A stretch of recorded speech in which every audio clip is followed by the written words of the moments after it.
हर हर गंगे।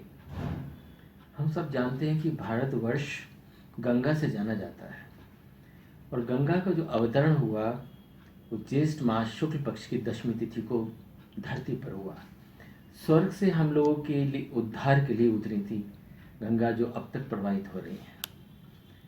सागर से लेकर जो राम के पूर्वज रहे हैं भागीरथ तक, उनकी तपोबल से आई गंगा और शिव ने अपनी जटाओं में संभाला। 2510 किलोमीटर यात्रा करके गोमुख से आखिरकार जाकर मिलती हैं सागर से, जिसे गंगा सागर कहते हैं। इस बीच जहाँ जहाँ भी धरती पर गंगा बहती हैं उनमें ऑक्सीजन की सबसे ज़्यादा मात्रा प्राप्त करने की और हम लोगों को देने की सबसे ज़्यादा होती है, इसलिए उसमें जीवाणु पनप नहीं पाते, जो रोगाणु हैं वो नष्ट हो जाते हैं। ऐसी प्राकृतिक संपदा युक्त हम लोगों को वरदाई गंगा हम लोगों के बीच बहती है।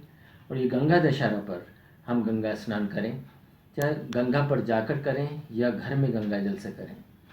गंगा में जल पर जब भी आप गंगा स्नान करें तो सबसे पहले 3 बार आप हाथ से गंगा जल को आगे पीछे करें, ताकि कोई भी गंगा तल पर किसी तरह का ऐसा प्रभाव हो जो तिरोहित हो सके, जो आपके लिए नुकसानदायी हो सकता है। क्योंकि लोगों के पाप हरती हैं गंगा, वो ऊपर तल पर आ जाते हैं। तो इस तरह से जब भी आप डुबकी लगाएं तो गंगा तल पर 3 बार ऐसे हाथ फेर दें, ताकि कोई नेगेटिव एनर्जी जो तल पर है, उत्तल तल पर है, वो ना रहे। जब भी आप डुबकी लगाएं तो पूर्व उत्तर की तरफ मुख करके लगाएं। पूर्व उत्तर के मुख से सारे शुभ प्रभाव देवताओं के भी और ऋषियों के भी आपको प्राप्त हो सकेंगे। इस तरह से गंगा स्नान हमें आर्थिक, मानसिक, शारीरिक समृद्धि देता ही है, साथ ही हमें इस जीवन से भी पार उस जीवन में भी उद्धार की ओर बढ़ाता है। यदि आप घर में स्नान कर रहे हैं तो ये ध्यान रखिए कि गंगा जल पहले डालिए बाल्टी में, फिर उसको भरिए। गंगा ज़्यादातर हम करते ये हैं कि पानी में गंगा जल डाल देते हैं तो गंगा जल उतना ही रहता है, लेकिन यदि गंगा जल डाल के आप पानी से बढ़ाते हैं तो गंगा जल बढ़ जाता है। इस प्रकार से पूर्ण गंगा स्नान हो पाएगा।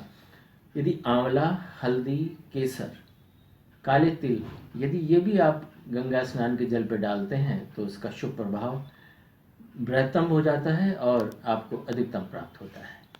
इस प्रकार ये ध्यान रखिए कि गंगा, हर हर गंगे, भगवान शिव का ध्यान करके, उनकी जटाओं का ध्यान करके हमेशा हर हर गंगे बोलिए। और हरि गंगे जब बोलेंगे तो विष्णु जी के चरणों का ध्यान करके बोलना है, क्योंकि गंगा जी का अंततः वास विष्णु के चरणों में ही है। इसलिए ओम विष्णुवे नमः जपें, ओम नमः शिवाय जपें तथा हर हर गंगे जपे बचें। इस प्रकार से यदि आप कल अर्थात इतवार को 4 जून को गंगा स्नान करते हैं इस प्रकार से, तो आप यह जन्म भी सुधारते हैं और अगला जन्म भी सुधारते हैं।